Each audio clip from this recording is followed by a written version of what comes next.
পরগনার সন্দেশখালীতে রাজনৈতিক সংঘর্ষ ঘিরে তীব্র উত্তেজনা ছড়িয়েছে। বয়েলমারি গ্রাম পঞ্চায়েত এলাকায় ইন্ডিয়ান সেকুলার ফ্রন্ট কর্মীদের ওপর হামলার অভিযোগ উঠেছে তৃণমূল কংগ্রেসের বিরুদ্ধে। অভিযোগ, দুষ্কৃতীরা বাড়িতে ঢুকে ভাঙচুরে মারধর চালায়। আহত হয়েছেন একাধিক কর্মী। খবর পেয়ে ঘটনাস্থলে পৌঁছায় পুলিশ। আহতদের হাসপাতালে ভর্তি করা হয়েছে। বর্তমানে এলাকায় মোতায়েন রয়েছে বিশাল পুলিশ বাহিনী। তবে সমস্ত অভিযোগ অস্বীকার করেছে তৃণমূল নেতৃত্ব। উত্তর চব্বিশ পরগনার সন্দেশখালী ১ নম্বর ব্লকের বয়েলমারি ২ নম্বর গ্রাম পঞ্চায়েত এলাকায় রাজনৈতিক সংঘর্ষের জেরে ছড়িয়েছে তীব্র উত্তেজনা। অভিযোগ উঠেছে তৃণমূল কংগ্রেস আশ্রিত একদল দুষ্কৃতী ইন্ডিয়ান সেকুলার ফ্রন্ট কর্মীদের ওপর অতর্কিত হামলা চালায়। স্থানীয় সূত্রের খবর, বয়েলমারি অঞ্চলের খাসসাগদা উত্তরপাড়া এলাকায় আইএসএফ কর্মীদের বাড়িতে ঢুকে হামলা চালানো হয়। অভিযোগ, তৃণমূলের দুষ্কৃতীরা ব্যাপক ভাঙচুর চালায় এবং আইএসএফ কর্মীদের মারধর করে। এই হামলায় বেশ কয়েকজন আইএসএফ কর্মী গুরুতর আহত হয়েছেন বলে জানা গেছে। পুলিশের ভূমিকা ও বর্তমান পরিস্থিতির ঘটনার খবর পাওয়ার সঙ্গে সঙ্গে এলাকায় পৌঁছায় নিনাজার থানার পুলিশ। আহতদের উদ্ধার করে দ্রুত স্থানীয় গ্রামীণ হাসপাতালে নিয়ে যাওয়া হয়েছে। বর্তমানে সেখানে তাদের চিকিৎসা চলছে। হামলার ঘটনার পর থেকে এলাকায় ব্যাপক উত্তেজনা বিরাজ করছে। পরিস্থিতি সামাল দিতে মোতায়েন করা হয়েছে বিশাল পুলিশ বাহিনী। আইএসএফের নেতৃত্বের দাবি, এলাকায় তাদের শক্তি বৃদ্ধি হওয়াতে পরিকল্পিতভাবে এই হামলা চালিয়েছে শাসক দল। অন্যদিকে তৃণমূল কংগ্রেসের পক্ষ থেকে এই অভিযোগ অস্বীকার করা হয়েছে। ব্যুরো রিপোর্ট, রাদি নিউজ নেটওয়ার্ক।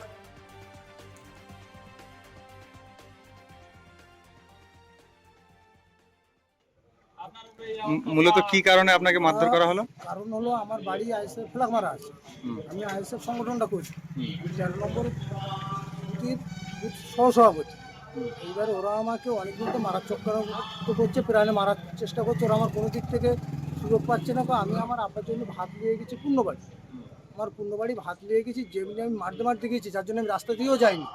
মারতে গিয়ে যেমনি আমি ঘরের সামনে গিয়ে উঠেছি, আর টিএমসির বুথ সভাপতি ও এসে আমার এই মাথায় মারলো, মেরে ফেলে দিয়ে, এবার বন্দুক দিয়ে মেরে আমার মাথায় মেরে ফেলে দিল। ফেলে দিয়ে এইবারে এই যে চারিদিক থেকে কিল ঘুষি লাঠি দিয়ে আমাকে মারছে। এবারে মারার পরে আমার একটা ভাই আমাকে ধরে নিয়ে ঘরের মধ্যে বন্দি করে দেয়। যেই ঘরের মধ্যে বন্দি করে দিয়েছে, তারপরে ওরা ইট খাওয়া দিয়ে মেরে জানলার কাজ টাজগুলো ভাঙচুর করছে, শুধু বার করে দেয়, ওকে মেরে দেবো। কেন? কারণ আইসি ওই বাড়ি ফ্ল্যাগ মারতে, যে গ্রামে কেউ ফ্ল্যাগ মারার সাহস পায় না, কেন ফ্ল্যাগ মারবে বলে ওরা বলে এইবারে গহদ্দাতে ভাঙচুর করে। লাস্টে এখানে আমি থানায় ফোন করি, আমাদের পার্টির নেতৃত্বকে, তারা থানায় ফোন করে, থানাতে পুলিশ গিয়ে আমাকে তাই ওখান থেকে নিয়ে এসছে।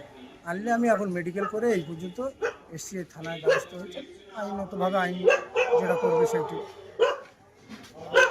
বয়েরমারি 2 নেজাট 1 নম্বর ব্লকের মধ্যে বয়েরমারি 2 অঞ্চলের সভাপতি। আমার সঙ্গে থাকে নূর মোহাম্মদ চাবরাশি, 13 নম্বর বুথের সহসভাপতি আইএসএফের। ওনার আইএসএফ করে বলে আজকের জুম্মার নামাজ পড়ে হঠাৎ করে ওনার আব্বার জন্য ভাত নিয়ে যায়। ভাত নিয়ে যাওয়ার পরে ওনার পূর্ণবাড়ি আব্বার জন্য ভাত নিয়ে যাওয়ার পরে যে টিএমসির বুথ সভাপতি বসির চাবরাশি এবং আজগার চাবরাশি, ওনারা সবাই মিলে মারধর করে। প্রথম চান্সে যাওয়ার পরে ঘেরোয়া করে নেয়, বন্দুক নিয়ে বন্দুকের কুদর বাড়ি মারে। মারার পরে পড়ে যাওয়ার পরে লাঠি, কিল, বাঁশ, ঘুষি, ইট নিয়ে মারে। মাথায়ও চোট আসে, মেরে দেওয়ার চক্রান্ত করে। ওর ভাইরা তাড়াতাড়ি এসে ওকে বাঁচিয়ে ঘরের মধ্যে ঢুকিয়ে নেয়। নেওয়ার পরে আমি পুলিশকে ফোন করি, পুলিশ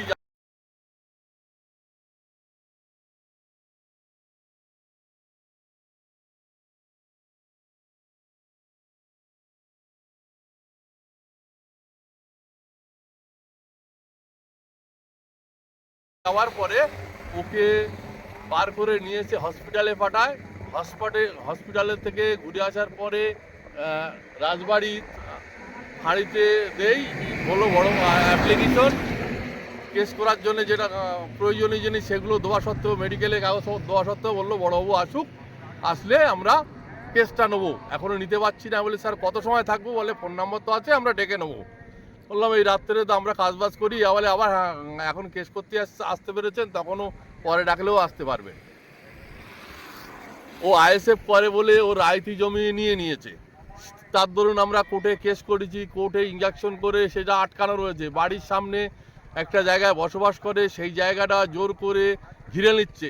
আমরা প্রশাসনের দ্বারস্থ হইনি, এই কারণে প্রশাসন কাজ করছে না, তা বাধ্য হয়ে ফের প্রশাসনের কাছে আসলাম যে দেখি কি করে। প্রশাসন যেহেতু ওনাকে উদ্ধার করেছে জীবিত, না তো ওনাকে মেরেই ফেলতো। থানায় এসছিলাম, এখন দেখা যাক রাজবাড়ি আউটপোস্ট কি করে। নেজার ব্লক 1 নম্বরের নেজার থানা শাখার রাজবাড়ি আউটপোস্ট বুঝছেন? গিয়ে আমার স্বামী উদ্ধার করার পরে পুলিশ চলে আসার যে পরে আমার সবাই বলছে কি যে তোর সঙ্গে বুঝে নেবো, তোর স্বামী করেছি, তুই এসে ঠেকাচ্ছিস, তোর সঙ্গে বুঝে নেবো বলে ভোটের পরে তোর সাথে বুঝে নেবো, তোর সাথে কথা করা হবে ভোটের পরে। ওটা কারা বলছিল? ওটা